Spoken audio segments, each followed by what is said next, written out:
Hi friends, this is Swapna. Welcome back to my channel smart Telugu house wife. ఈరోజు నేను ఇంట్లోనే ఈజీగా 5 నిమిషాల్లో సింపుల్గా కోకోనట్ రైస్ ఎలా ప్రిపేర్ చేసుకోవచ్చు కొబ్బరి అన్నాన్ని ఇవాళ చూద్దామండి.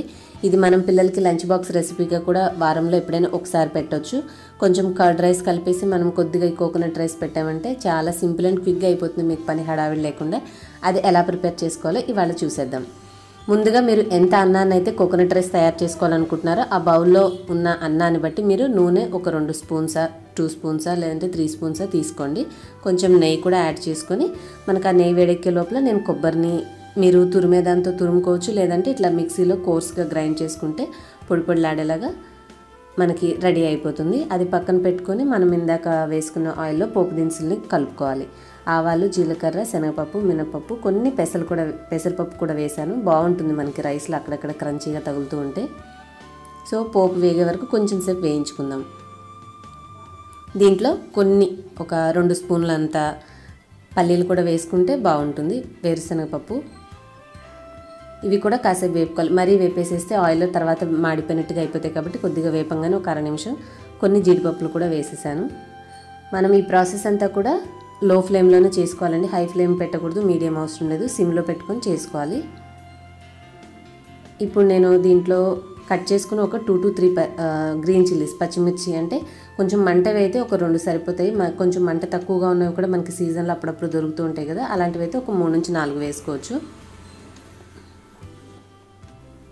పొడవుగా కట్ చేసుకుని వీటిని కూడా కొంచెం సేపు వేపుకున్న తర్వాత మీరు ఇట్లాగా నేను చూపించడం కోసం మూత తీసి చూపిస్తున్నాను, కానీ మీరు పచ్చిమిర్చి వేయంగానే మూత పెట్టేస్తే అవి చింది గవ్వాలనే మన మీద నూనె అనేది పడకుండా ఉంటుంది.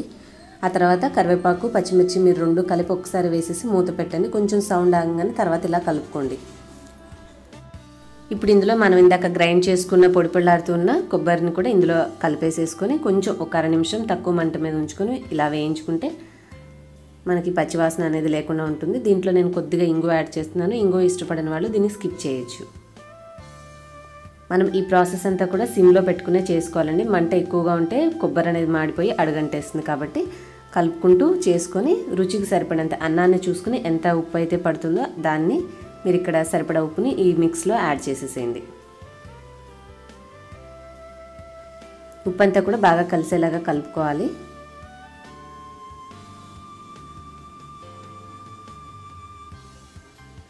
తర్వాత కాసేపు మూత పెట్టామంటే మనము ఉప్పు కలిపినవి, మిగతా ఇంగువ ఇవన్నీ కూడా మంచిగా కుక్ అయ్యి మనకి రా స్మెల్ లేకుండా, పచ్చివాసన లేకుండా ఉంటాయి.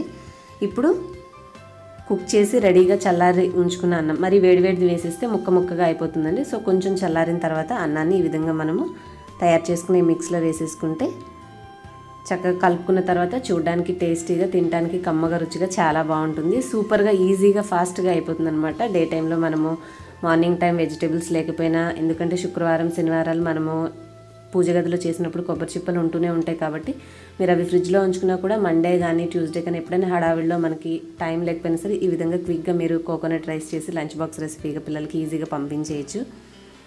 అన్నీ చక్కగా ఇందులో కలిసేలాగా కలుపుకొని ఒక్కసారి ఒక 1/2 నిమిషం మూత పెట్టి ఉంచారంటే టేస్ట్ అంతా కూడా రైస్కి పట్టుకొని చాలా కమ్మగా ఉంటుంది.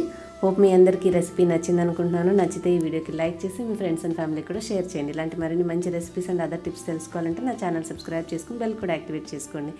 ఇంకొక మంచి వీడియోతో మళ్ళీ మిమ్మల్ని మీట్ అవుతాను. Till then, bye bye. Thanks for watching.